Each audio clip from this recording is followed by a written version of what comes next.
Hola amigos, hoy tenemos mucha información. Bueno, siempre tenemos mucha información para ustedes, porque ya saben, la administración Trump da toneladas de información a diario y mucha de esa información es para preocuparse. Mucha de esa información es algo que tenemos que tener en mente para defendernos, para apoyar a nuestra gente, para saber qué hacer en ciertas situaciones que no son muy cómodas, porque en realidad hoy en día ni ciudadanos naturalizados, ni ciudadanos nacidos en este país, ni residentes legales, mucho menos indocumentados, pueden estar tranquilos de que no les va a pasar nada. Yo creo que es importante darse cuenta que lo que le pasa a otros y que decimos no me interesa, no me importa, no es cosa mía, mañana puede ser cosa tuya o de tu familia. Así que vamos a informarnos, vamos a ver cuáles son los temas de la semana. Hubo una situación que yo no quise mencionar en semanas pasadas, el de un barco mexicano que es utilizado para entrenamiento de la Marina, que chocó contra un puente. Por desgracia, hubo fallecidos, 2 personas y algunos heridos. Pero también la situación que se está dando posteriormente es la de un cierto racismo, una cierta discriminación. Leí por ahí en una red social, ¿para qué son buenos los mexicanos? Era una pregunta abierta y uno podía contestarla como quisiera. Y uno de los primeros comentarios fue, para chocar contra los puentes. En inglés, desde luego. Creo que no es justo,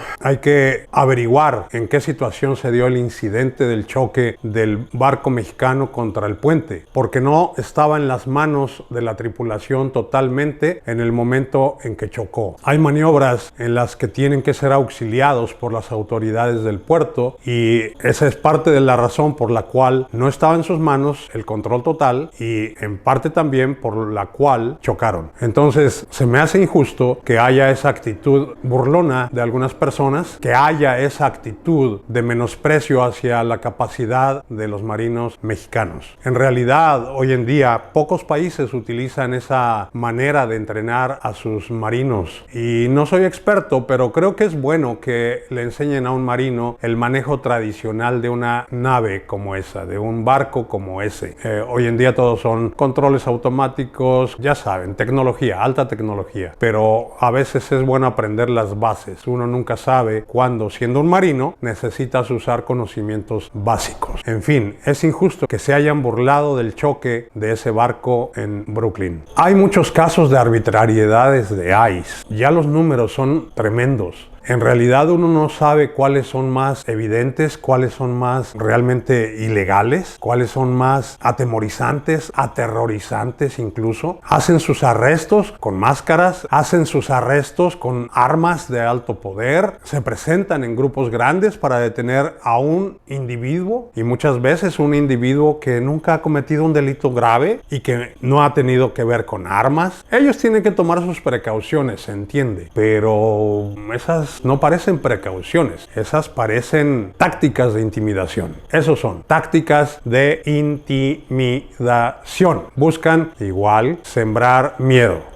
entre la gente que no tiene documentos y entre la gente en general, porque ¿quién está a salvo bajo esta administración? ¿Quién puede decir, oh, yo no tengo problemas, soy ciudadano y no va a pasar nada? Han detenido a ciudadanos, no solo latinos, no solo ciudadanos de un color de piel, sino ciudadanos blancos, sino ciudadanos de otros tipos, de otras etnias. Entonces es increíble y realmente es lamentable. Hay quien se pregunta, ¿es hora de abolir a ICE? Ya ha habido muchas opiniones al respecto y yo creo que ICE tiene una misión y esa misión, si la cumpliera adecuadamente, si la cumpliera sin tantos aspavientos, sin cometer tantas injusticias, entonces estaríamos hablando de que no hay problema, que ICE siga cumpliendo sus tareas. Entonces es evidente que ICE tiene problemas y debe revisarse su labor, su trabajo. En otro tema, pues ya sabemos que Trump ataca de manera desalmada, de plano desalmada, a aquellos medios de comunicación que no le gustan. Y no le gustan porque lo critican. Y lo critican porque hace cosas ilegales, hace cosas poco éticas, como lo del avión, ya sabemos, $400 millones,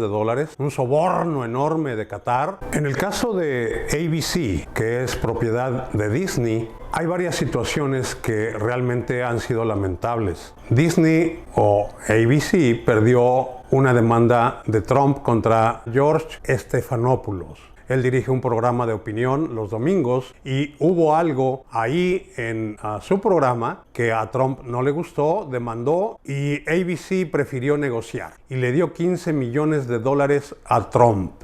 Esa fue ya una indicación para Trump de que podía seguir sobre otros medios de comunicación, tumbarlos, darles duro, más duro que a ABC. Bien, ahora se da otro caso, el caso de CBS. CBS está buscando asociarse con otra compañía para crecer como empresa. Pero ¿qué creen? El gobierno federal tiene que aprobar esa consolidación, eso que llaman merger. Y entonces, quien produce The View recibió una llamada de atención de los jefes de CBS. No critiques a Trump. Y eso se lo dijeron a la gente que trabaja en The View. Y claro que no les gustó. Entre otras, en The View trabaja Whoopi Goldberg, que es una persona muy probablemente, muy seguramente de izquierda, y luego otra persona que es Ana Navarro, que es una persona, yo no diría ni de izquierda ni de derecha, simplemente una persona que habla con argumentos, que da opiniones justificadas, que no critica solo porque sí. Ana Navarro, desde luego que tampoco quiere obedecer lo que dicen los jefes de CBS, pero hay quienes la han prevenido. Vete con cuidado, no te metas en problemas. No sabemos qué va a hacer la gente de The View, sí sabemos qué va a hacer la gente de CBS. A doblar el espinazo igual que lo han doblado otros medios de comunicación. En realidad, por un lado digo, los entiendo. Por otro lado digo, su papel es ser vigilantes de las acciones del gobierno. Es lo que se llama el cuarto poder, los periódicos, las noticias, los periodistas, que vigilan el cumplimiento de las leyes, de la ética, de aquello que Trump no cumple. Porque el señor ya es un dictador hecho y derecho. Ya sabemos cómo le ha tirado a las cortes, a los jueces por nombre. Les quiere echar a los criminales a sus puertas. Esto ya es una dictadura de facto. No es una dictadura hecha y derecha todavía, pero en los hechos, Trump quiere controlar todo, todo, todo. Hay algo que no puede controlar Trump. No puede controlar a su jefe, el señor Vladimir Putin. Es patético cómo Trump dijo que desde el primer día de su gobierno iba a lograr la paz entre Ucrania y Rusia desde el primer día de su gobierno. ¿Cuántos meses llevamos ya de su gobierno? Él dijo, con una reunión entre Putin y yo se resuelve todo. ¿Y qué creen? Putin no se ha dignado a hacer caso a los llamados de paz de Trump, no ha hecho caso a los enfurecidos mensajes que Trump suelta en Truth Social.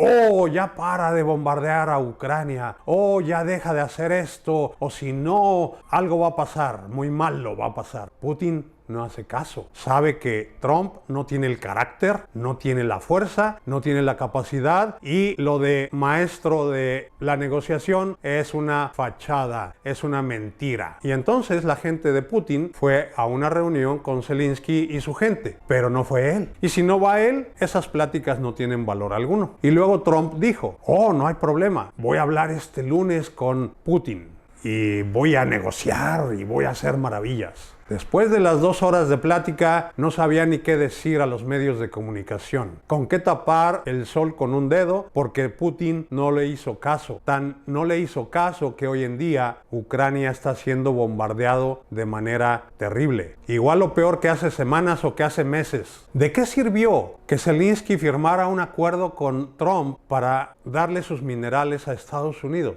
No sirvió de nada. Trump lo extorsionó y ahora no hizo nada. Dijo, yo ya no puedo intervenir, está fuera de mis manos. Todavía hace 2-3 días como que cambió un poco de opinión por la presión de Europa y como que algo empezó a decir sobre sanciones. No sabemos qué tipo de sanciones, si de veras las va a poner en marcha. Y mientras tanto, Putin se consolida en su guerra contra Ucrania. En febrero, Putin tuvo una reunión con Xi, el presidente chino. Y es evidente que están en una relación muy fuerte entre ellos. Y eso tiene a Putin muy seguro de sí mismo. Y es por lo que a Trump no lo pela, no le hace caso. ¿Qué va a suceder? Lo grave es que se adueñe de partes enormes de Ucrania y eso le dé toda la desfachatez, que la guerra no se detenga o la detenga cuando él quiera y que en determinado momento hasta quiera invadir a Polonia o cualquier otro país. Es muy preocupante todo eso. Realmente Trump ha demostrado con hechos que no tiene capacidad, que no tiene la fuerza. Su enviado para negociar la paz con Putin es un cero a la izquierda, igual que Marco Rubio como secretario de Estado. Su acuerdo entre Israel y Hamas tampoco funcionó. Israel está haciendo lo que quiere, está haciendo pedazos a la población de Gaza. Es terrible, terrible totalmente. Y para variar, hubo un espectáculo en la Casa Blanca con la visita del presidente sudafricano, a quien acusaron de que está dirigiendo un exterminio de gente blanca en su país, en Sudáfrica. Para ello usaron material de video que no era de gente del gobierno de quien es el presidente de Sudáfrica en este momento, y también usaron fotos de genocidio de otros países, no de Sudáfrica. Material falso, ya saben, para eso son buenísimos MAGA y Trump y el Elon Musk. Elon Musk estuvo allí como para asegurarse de que Trump pusiera como campeón al presidente de Sudáfrica. Se defendió bastante bien el presidente de Sudáfrica considerando la situación, pero los presidentes y ministros y jefes de Estado de cualquier país ya van a estar como muy desconfiados de ir a una reunión a la Casa Blanca donde estén frente a los medios, porque Trump las usa para lucirse, para atacar, para hacerlos pedazos, para burlarse de ellos, para todo, menos para negociar, menos para ser diplomático, menos para afianzar amistad entre países. Él no sabe de esas cosas. Él sabe solo de la ley del garrote, como la política que Estados Unidos tuvo en los 50 o 60 con Latinoamérica. Él sabe de los métodos mafiosos, de los métodos de gángster que utiliza. Eso le funcionó en los negocios y sigue siendo un mafioso, aunque al final de todo es un tipo inseguro, y por eso le decimos el payaso anaranjado. Hay ciertas instituciones